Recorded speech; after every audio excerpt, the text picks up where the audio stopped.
Hello everyone, and in front of me is MOTOROLA Moto G55, and let me show you how to clear cache to speed up your device.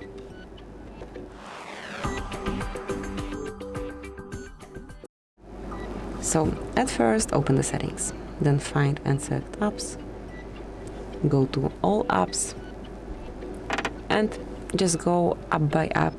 Just start with the app that you use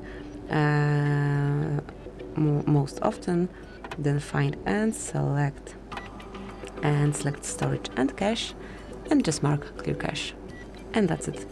And repeat it for any other app of yours.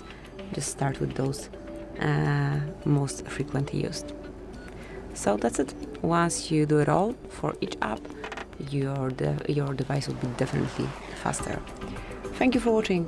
Please subscribe our channel and leave the thumbs up.